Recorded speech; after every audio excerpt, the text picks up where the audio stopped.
mga kasama ang ating pinakamamahal na Pangulo, President Rodrigo Roa Duterte. Sa piling mo, di ko mawawala ang korupsyon.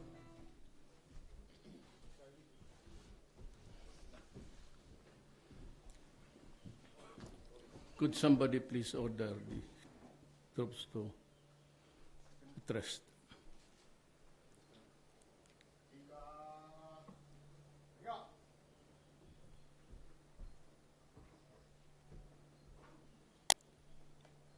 Secretary Delfin Lorenzana, Secretary Esperon, General Anyo, Lieutenant General Miranda, Lieutenant General Edgar Valorina, Vice Ronald Joseph Mercado, Police Director Ronald de la Rosa, Lieutenant General Carlito Galvez, Lieutenant General Del Rosario, Brigadier General Orlando Silito Bautista, the officers and troops of the 2nd Mechanized Infantry Brigade, mga kababayan.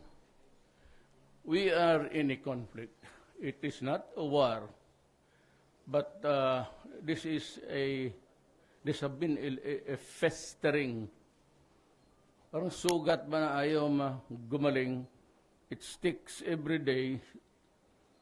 Araw-araw makikita mo hubag. So, it finally came to a head. And much as I really hate to order an offensive against the Maote and the rest of the terrorists, mapipilitan akong mag-martial law because of the so many factors involved. One, at the earliest, during my first command conference with the officers and men of the armed forces, pati police, sabi ko, takot ako in the horizon looms big and clear itong contamination ng ISIS. Long before, ang ating mga official will really warning us that there is this intent ng mga radicals, extremists to establish a caliphate, parang kingdom that would comprise Mindanao, Indonesia, and Malaysia, and perhaps Brunei. Yun ang takot ko. Ngayon, it seems that there is now an active group of in these places, started by two brothers. Police kasi ang Maote. They were policemen in Manila who got enamored with the money of Cebu.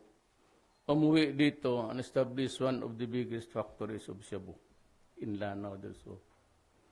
And with the money that they got to fuel the movement, yun ang ginamit nila. And remember that itong mga baril nila, the arms in their hands, locally generated to. About the only time na masabi ko sa inyo, sa aking katagalan sa gobyerno, about the only true importation that was really made or attempt was the one yung karagatan. It was from another country to Vietnam, tapos pumunta sa atin. But aside from that, all these years, patay sila dito, patay doon, patay yung mga criminal. And sad to say, some were stolen, some were kinuha lang, diretso-diretso. Kaya ngayon, meron tayong formidable enemy. And I am here to just give you the consoling advice that we do this for the country. Walang gustong mamatay dito. Pati ang mga muro dyan. Walang gustong sumali sa salpukan ng kamatayan. But because of their belief now that they are solid, and what started to be purely as a shabu business, napasukan ng bakukang yung utak, and they imported Hapilon, who was anointed by the ISIS in the Middle East as their man here. So, yung mga ganon na to, ipso facto, it is also like dual yan siya. He is revered as a leader sa Muslim faith, which is fundamentally feudal, but yan, this is merged into one. So you can say that the ISIS is here already. The fact that they were flying the flags, although masabi natin yung iba, damay na lang, maybe disgruntled followers of a politician o yung may galit sa gobyerno. So yan ang problema natin. And you're going to fight. I have to fight every day until this conflict is resolved. I could only pray for you, pray for my policemen that there will be deliverance from harm. Na sana wala masyado tayong tama. And because we have the weapons and the equipments, and we have the air assets to help you, we will try our very best na magamit lahat to protect you at the time when you are fighting. Pero ako, nandito yung brad ko, si Attorney Mamao, si Maranao. You must know that my lola is a Maranao. Lolo ko, Chinese. Tatay ko, Bisaya. So kami ni Dabs, mag-brad kami. Major yan siya sa reserve. May inutusan ako sa kanya to do something for me. But my message mainly to the terrorists on the other side is kung madala pa natin ito ng usapan. Yung talagang out na terorista na, and if you cannot be convinced to stop fighting, so be it. Away na lang tayo. But sabi ko nga, umuwi siya dito, sabi mo, kita tayo bukas dito, at kausapin mo yung mga neutral. At may mga plano ako, you will know later on. So, kinakausap niya ngayon yung for example, the mayor here. He's not really siding with anybody. If at all, he's just there as mayor trying to defend his honor and his position. I cannot go into a guessing game. Pero mayroon rin na iwan pa. Mas marami pa. So, I also sent Secretary Alonto. He's not here. Nandiyan doon na Marawi ngayon, in the downtown. Sabi ko sa kanya, ayaw kong maraming patay. Kung gusto na, kausapin ko lang sila. But if they can really put down their arms. Pero ang utos ko naman sa tropa is lahat ng tao na hindi authorized ng gobyerno na magdala ng baril at lumaban, patayin ninyo. Ubusin na lang ninyo. Kasi ganun rin ang labas. He will come back to fight for another day. But if they want to talk, I would be most thankful to Allah na mag-usap tayo at ng kayapaan. Pero kung maglaban sila, wala tayong magawa. Go for it. At may full support kayo sa akin. I'm scraping the bottom of the barrel to look for money to see you through. Basta lahat ng kailangan ninyo, ibigay ko. Lahat. hintay-hintay lang kayo sa mga bagong baril kay kagalang ko lang sa Russia, naputol pa yung visit ko. But I had the chance to talk with Putin. Sabi ko nga na I wanted to talk to him last minute. Baski mga hello, goodbye. And I was called to his palace together with Cayetano, Senator, pati si Secretary Lorenzana. Siya nga ang ginagano ni Putin eh. Luistahan mo. Sana, 3 beses. Kaya malaki ang tainga ni Defense Secretary paglabas. Sigurado, at mayroon ditong communique kanina na sabi ko, ayaw kong maghingi. Just give me a soft loan. Hindi ako maipit. Magbayad ako dahan-dahan. And I mentioned the weapons. Hindi naman, yung ordinary, rebellion, this is not a war. But there are weapons or armaments that we must have to effectively fight, lalo na to prevent collateral damage. Because if the people are against us, medyo mahirapan tayo.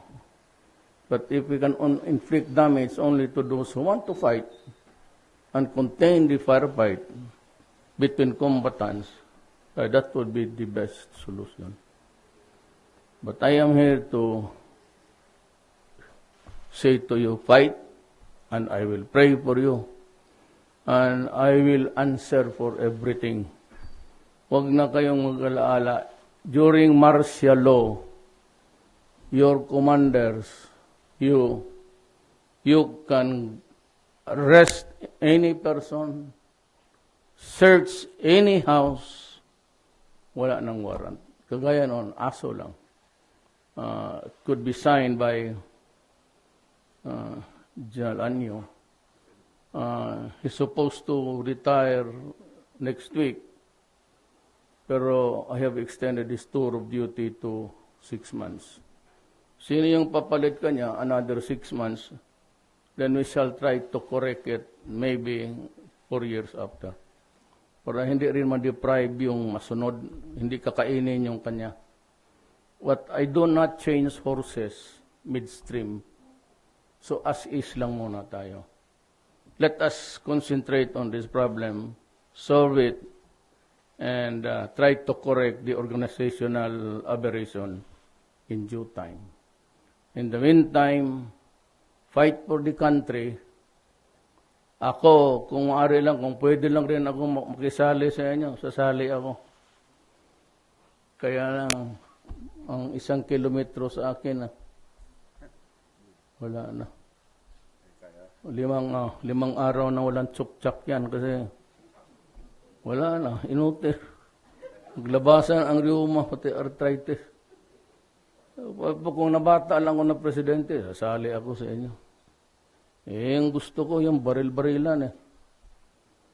But it's late in the day. I'm a leader. I'm supposed to show the way. Pero kung saan ninyo ako gusto, ipatawag ninyo, tawagan mo yan si Mayor, papuntahin mo dito. Pupunta mo. Huwag kayo mag-alaala. Sasamahan ko kayo. I will, if you go down, I go down. But for this martial law, and the consequences of martial law, and the ramifications of martial law, I, and I alone, would be responsible. Trabaho lang kayo. Wala. Ako na ang magpakulong sa inyo.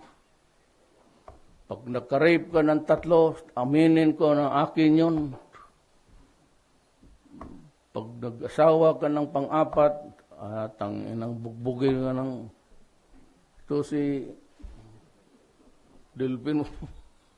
Naabutan. When I was mayor many years ago sa Davao, si Secretary Lorenzana was, he brought in the 2nd Ranger sa Davao. Yan sa kampo na. So we became friends. So was his successor, si Colonel Ariola, but he was killed by the NPAs in Laguna. They say, I don't know, but palagay ko ganun na nangyari.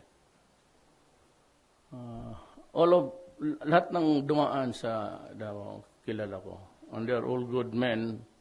Rolly, was my PSG. He was the group. Kaya nga, sabi ko sa kanya, go into the service para may ano kayo. Wala kayong silbi ng ano. Tapos kaya ako, kung akong sundalo, ayaw ko magpa-assign ng opisina. Mamatay ka lang dyan. So, that is how it is. In a war, but there is always a time for everything. A time to be rich, a time to have plenty of money, a time of want. A time for birthdays, and a time of gaiety, a time for sorrow. A time to be enemies, but there is always a time to be friends. Ganun ang buhay. A time to be born, and a time to die. Ganon lang ang istorya talaga sa Bible. If you have a Bible in your hands, read Ecclesiastes 3. Ecclesiastes 3. Yan lang ang page na binabasa ko sa Biblia. You know why? Kung may problema ka sa mundong ito, basahin mo. Sabihin sa Biblia, lahat dito may panahon. Kung umiiyak ka ngayon, sabihin sa iyo, panahon mong umiyak ka. Ba't may panahon ka rin, natatawa ka.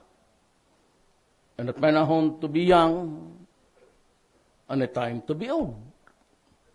A time to be strong. At kaya ko ngayon, maraming